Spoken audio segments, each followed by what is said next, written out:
Hi, folks. Dr. Jim here, PhD. Let's talk again about Biden. This guy, if I was a comedian and had a late night show, I'd say this guy's an endless source of material. For God's sake, he's embarrassing us on the world stage, no end. That's why all this conflict is going on all over the world. That's why some of our allies are bailing out on us and taking Chinese money in payment in their trade. Brazil and Argentina just did that. So did Saudi Arabia and United Arab Emirates. But anyway, speaking of currency, if they go to Bitcoin, if the U.S. government creates their own Bitcoin, just think of how they can monitor you.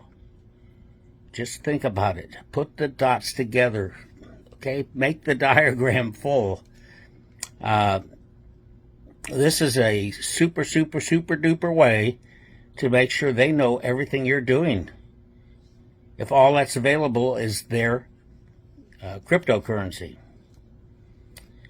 Speaking of cryptic, let's talk about that crack in the White House and stopping the investigation. You know darn well, every daggone citizen knows darn well that they know who did it.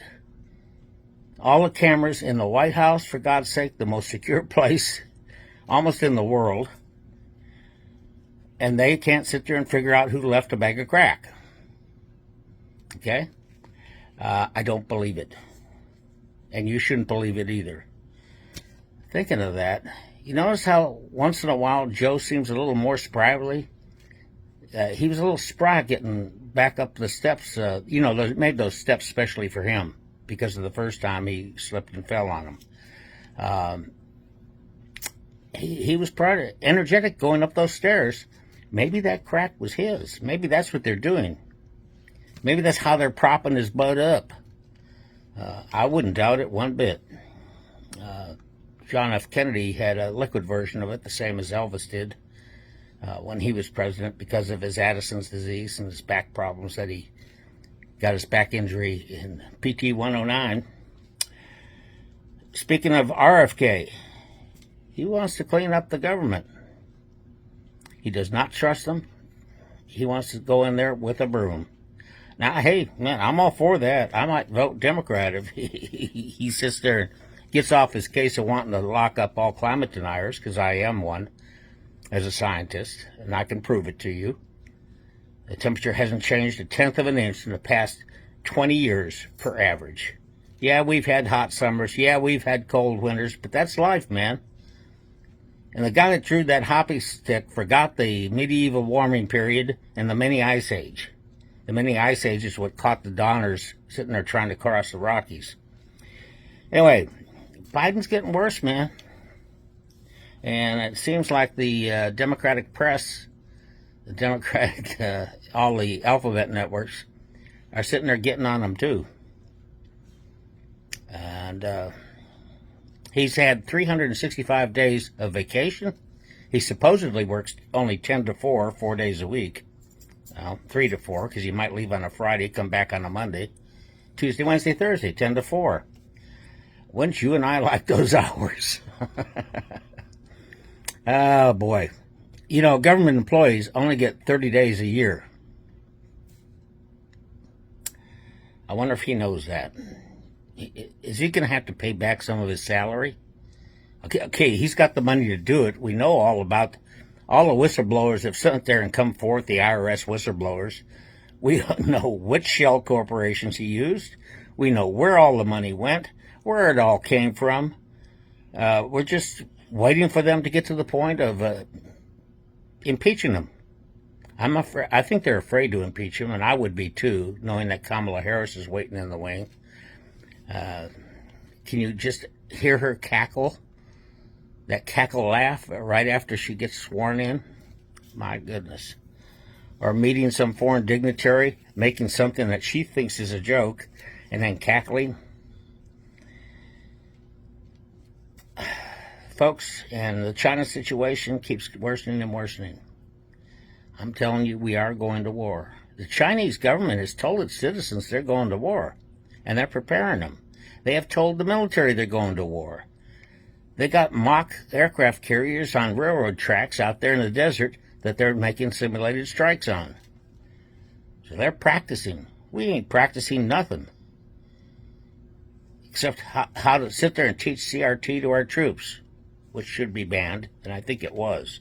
But, knowing the government, just like Joe Biden with that student loan thing, he's going to keep trying, even though the Supreme Court's going to keep turning him down. That way he can sit there and the headline in the paper is going to be Supreme Court, students blame the Supreme Court and Republicans for not getting their debts abolished.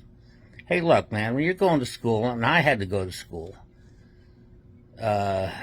you either work while you're going to school, you get scholarships, okay, or you take loans. Now, if you take a loan is just that. You got to pay it back, folks. That's part of Economics 101. Oh, well, I don't feel sorry for them one bit. With that, I'm going to leave you with a God bless you and the fact that I love America very much. I hope you do too. I think you do. We have to sit there and get this place straight. Your vote is important. It's coming up. Please vote, or I don't think we'll have a republic after this next election. The republic will be gone. And one or two of the parties will be gone too, because of the general mistrust everyone has of both political parties. You have dinos and rhinos, Democrats in name only and rhinos in name only. The Democrats in name only are the ones that are sitting there voting for Marxist stuff. The polarization is extreme. There's no middle ground anymore. It's not like when Reagan and Tip O'Neill could go have a drink and discuss things. No. Now, if you sit there and even open your mouth to one of the opposition people, you get called names because they can't throw facts at you. You throw a fact at them, they're dumbfounded. So their only recourse is to call you some sort of scumbag. That's the way it goes, folks. We need to pray that changes. We need to protect our Fourth Amendment. Thank you, Elon Musk. There's an immigrant that really knew what he was immigrating for. Free speech. Okay? And more freedom. We're the last bastion of that, folks. There ain't nowhere else to go after this. Even Australia is sitting there getting more socialist and authoritarian.